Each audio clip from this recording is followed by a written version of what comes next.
Bonjour et bienvenue sur excelformation.fr, votre formateur Excel de référence. Dans ce nouveau chapitre de notre formation dédiée au tableau croisé dynamique, nous allons voir tous les calculs que nous pouvons effectuer simplement dans un tableau croisé dynamique en effectuant les regroupements. Donc, nous verrons qu'il est possible par exemple de réaliser une somme, un dénombrement, etc. Vous trouverez chaque jour une nouvelle vidéo sur la chaîne, alors pensez à vous abonner pour ne manquer aucune astuce et devenir rapidement un pro d'Excel et un pro des tableaux croisés dynamiques.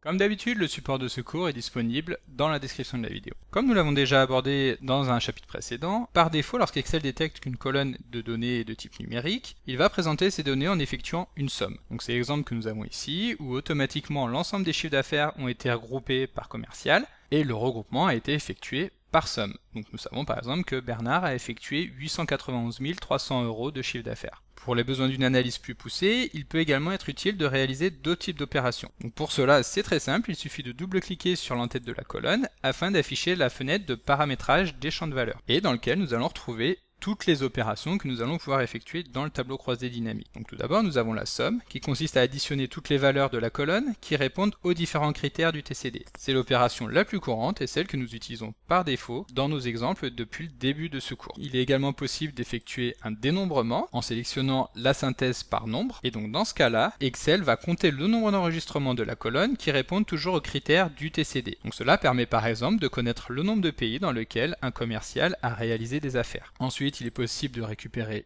une moyenne, donc c'est-à-dire récupérer la moyenne des enregistrements de la colonne qui répondent encore une fois aux critères du TCD. Et donc ici, nous allons récupérer le chiffre d'affaires moyen réalisé par chaque commercial. Ensuite, nous pouvons récupérer la valeur maximum, donc qui permet de savoir dans quel pays le commercial a réalisé le plus grand chiffre d'affaires. Son inverse, c'est évidemment la formule min, qui permet de savoir dans quel pays il en a réalisé le moins de chiffre d'affaires. Ensuite, il est possible d'effectuer un produit, c'est-à-dire de multiplier entre eux l'ensemble des enregistrements de la colonne en fonction des critères.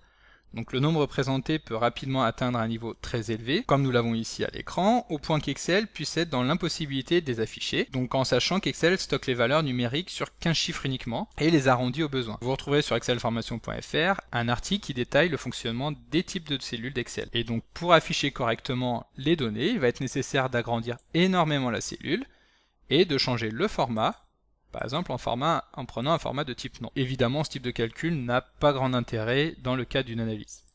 Ensuite, si nous revenons dans notre fenêtre, nous allons pouvoir constater qu'il existe encore de nombreux types de calculs.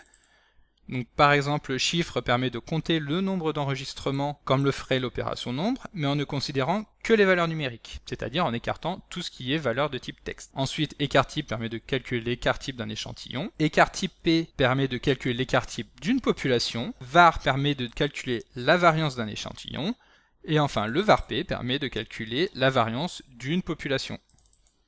Et voilà, donc comme d'habitude, vous pouvez télécharger le support de secours en suivant le lien que vous trouverez dans la description de la vidéo. Si la vidéo vous a plu, n'oubliez pas de la liker et de la partager, et vous pouvez également me laisser vos impressions dans l'espace des commentaires. Évidemment, si ce n'est pas encore fait, abonnez-vous à la chaîne pour ne manquer aucune astuce Excel. Merci d'avoir suivi cette vidéo jusqu'au bout, et à très bientôt sur excelformation.fr.